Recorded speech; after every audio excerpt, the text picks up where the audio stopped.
حامد کے گاؤں میں عید الاضحیٰ کا چاند نظر آتے ہی خوشی کی لہر دوڑ گئی۔ ہر طرف قربانی کے جانوروں کی تیاریاں ہو رہی تھیں، مگر حامد کے گھر میں خاموشی تھی۔ اس کے پاس صرف ایک چھوٹی سی بکری مینا تھی جو اس کی سب سے پیاری تھی۔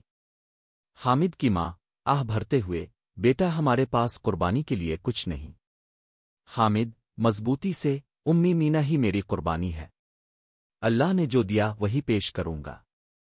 لیکن جب حامد نے مینا کو قربان گاہ لے جانے کا ارادہ کیا تو اس کی آنکھوں میں آنسو آ گئے۔ مینا اس کے ساتھ کھیتی میں جاتی، اس کے ساتھ سوتے وقت کہانیاں سنتی تھی۔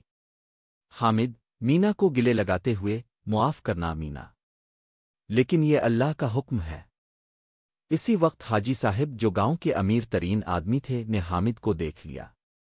انہوں نے پوچھا، حاجی صاحب بیٹا تم اتنے اداس کیوں ہو؟ حامد سسکتی آواز میں اپنی بکری قربان کرنے جا رہا ہوں لیکن حاجی صاحب نے حامد کے دل کی پاکیزگی دیکھی تو مسکرا کر کہا، تمہاری نیک نیتی اللہ کو پسند آئی ہے، میں تمہیں ایک دمبا دیتا ہوں، اسے قربان کر دو۔ حامد کی خوشی کی کوئی حد نہ رہی۔ اس نے مینا کو بچا لیا اور حاجی صاحب کا شکریہ ادا کیا۔ عید کے دن جب سب نے قربانی کی تو حامد نے بھی دمبا ذبح کیا۔ حاجی صاحب نے کہا، قربانی مال کی نہیں دل کی ہوتی ہے، تم نے اپنی محبت کی قربانی دے کر سب کو سبق سکھایا ہے۔